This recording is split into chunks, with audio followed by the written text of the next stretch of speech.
Now, in this video, we'll be talking about users, how and what features does users control or impute the growth of your store. So if I click on users now, remember we talked about billing, and when we're talking about billing, we saw different bills and different staff and people you can add to your account. That's almost something similar. You simply come up here and click user, add user here, right? Quite simple. Just add user, click add user there. Your current plan does not support having staffs. You see, I decided to do this so you see it. Now let's go on pricing again. Remember, I showed this before in one of our previous videos that will pop in your screen now. But let's click on pricing so you see why it's like this. Click on pricing. It's going to bring you down here. So see now, because this is my plan, I don't have the opportunity to have a staff, but because this is the plan I normally use for my normal Shopify account that I use to make sales. You see, you have 5 staff. Here, there are no staff. So I cannot add a staff. Here, 15 staff. Here, unlimited staff. Very important. Let's close this. So this would help you in making your decision when next you are trying to use the users feature. If you click on rows, when you've added somebody on your store, let's say you added 5 staffs, like I have on my store, I have 5 staffs. Now you can assign them separately. You could click on customer support. You could put what the person will do, and you give them access. This is permission, or I call it access. See here, permission. And this permission, what it does is it simply just tells the person, this is the areas the person can operate. All right. If the person is a marketer, the person can obviously, keep track of orders and whatnot. So you can start to limit the person's reach to here, or maybe add products to it. Or as the person grows in your business, you can start adding other permissions, right? This is why I say I like Shopify.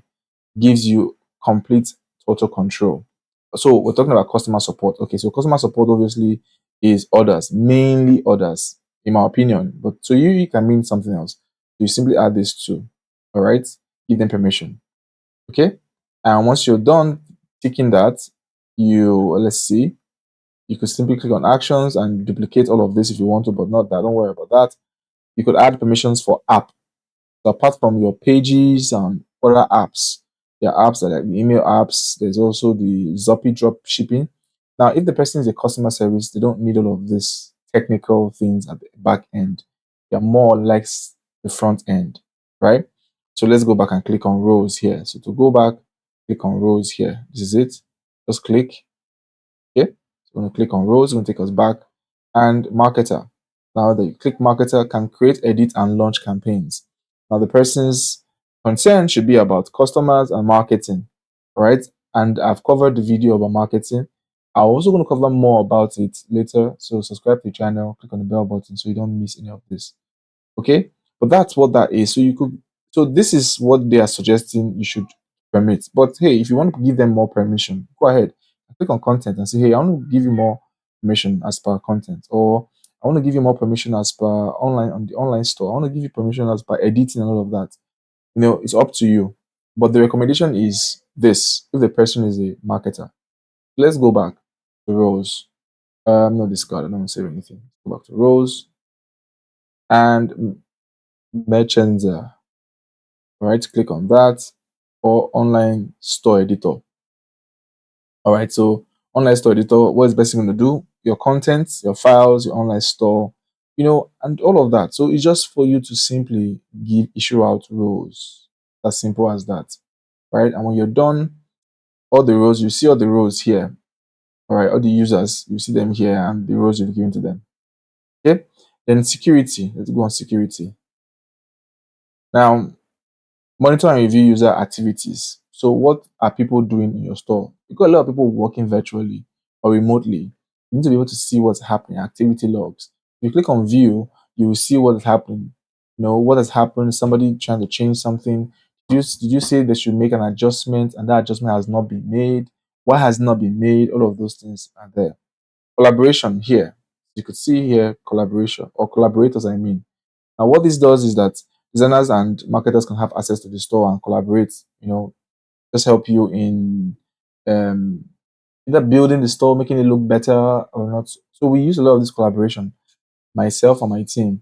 If you want us to create your store for you and you've started, all you need to do is just, link us up using this collaboration portal. Click on generate new codes, generate a code here, a code that you could send See, the code has changed, right? And you share this code with somebody to send a collaborator request for the store. If you send this code to us, we'll be able to just use this code and we'll be able to review the code and either accept it, or not, and then we can make changes for you. So anybody can really work with you virtually on your store through being a collaborator. So I think this is okay for users. If you have any questions as regards the users tab, let me know in the comment section. The idea is to break down all of the parts and pieces of a Shopify store that makes it too difficult for you to understand.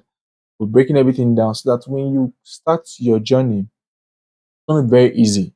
And I'm making each video this short, not too long. So there's something you can easily just remember, see, look, and act on it. But we don't want to be too big or too humongous for you to digest or chew. So if you don't understand what we've done so far, please watch the video again and again and again. If you don't know how we got to this point, watch the video that pops in your screen next. It'll show you how to start a Shopify store. We did it from zero up to a point, and from that point, we started breaking the information in bits and pieces so you understand how it works. I hope this was helpful to you. If it was, this catch by Titas. Always remember that we always want to make you make money. We are happy when you're happy. We're happy when you have some money in your bank account to do whatever you please. So by all means, share this video with anybody you think this might help. Anybody you think is trying to open a store, or who wants to own a skill, or maybe you want a one-on-one session with us, on how to pick your product, how to pick a supplier, how to pick a Shopify theme, or which platform to use. All of this we cover in this channel, and all of this we also cover in our one-on-one. If you want that one-on-one session with us, let us know in the comment section, and we'll let you know on how to go about it. In the next video, we'll be talking about payments. Although we've talked about this before, we'll talk about it now again, that you have the information in bits and pieces. However, if you want to know how to get your account started with Shopify, watch this next video that pops on the screen.